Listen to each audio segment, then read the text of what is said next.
There was a time when Bihar was among the most developed states in India, and Tamil Nadu, unemployment, poverty, zero infrastructure, and floods of people leaving the state to Maharashtra, Karnataka, and even crossing oceans to Sri Lanka, Singapore, and Malaysia. But then something happened.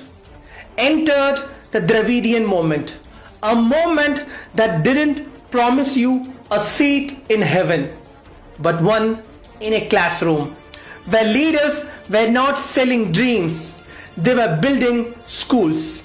They didn't promise the moon, they promised midday meals. They didn't hire godmen as advisors, they hired economists, educators, engineers. They didn't blame the Mughals, they fixed the municipality. They didn't do Man Ki Baat, they did Math Ki class. They didn't call youth Yuva Shakti, they made sure that Shakti had a scholarship. They didn't talk about Sanskriti, they talked about science. They didn't rename cities, they rebuilt schools. They didn't send bulldozers to poor homes, they sent books, teachers, and uniforms. They were not your usual netas. They didn't pose in temples. They didn't cry on camera for a dead calf. They didn't sprinkle Ganga Jals. They dug bore wells. They didn't chant Sabka Vikas.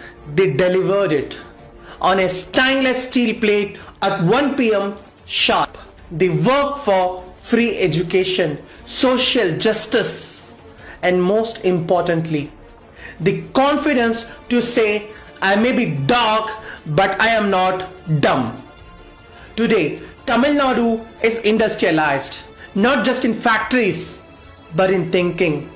Urbanized, not just with flyovers, but with forward minds. Educated, not just with degrees, but with dignity. Healthier, not just in hospitals, but in hope. And most of all, unafraid. To ask questions, to raise eyebrows, to speak truth, even if it is uncomfortable, especially when it is uncomfortable. Tamil Nadu didn't grow despite its politics. It grew because its politics was different.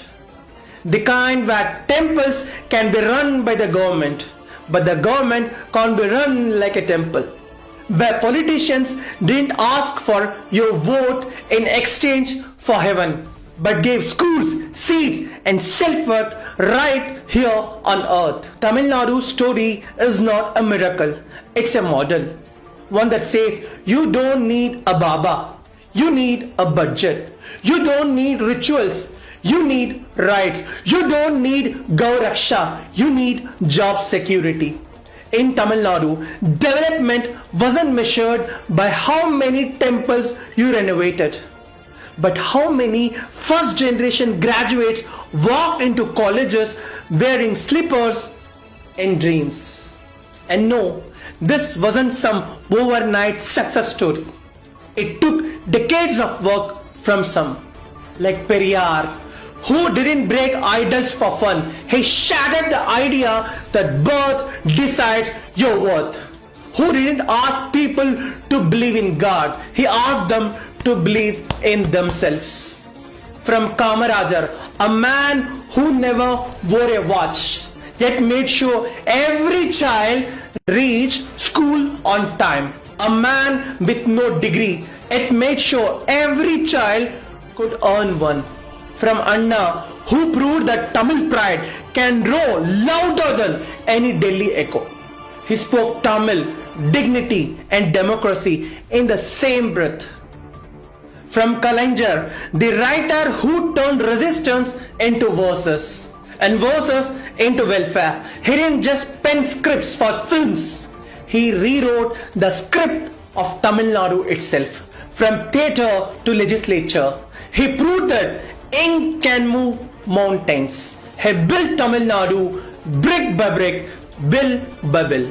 And now to Stalin, the quiet force in noisy times, who may not shout in rallies but lets policies do the talking on education, on healthcare, on reigniting the same fire that built this model.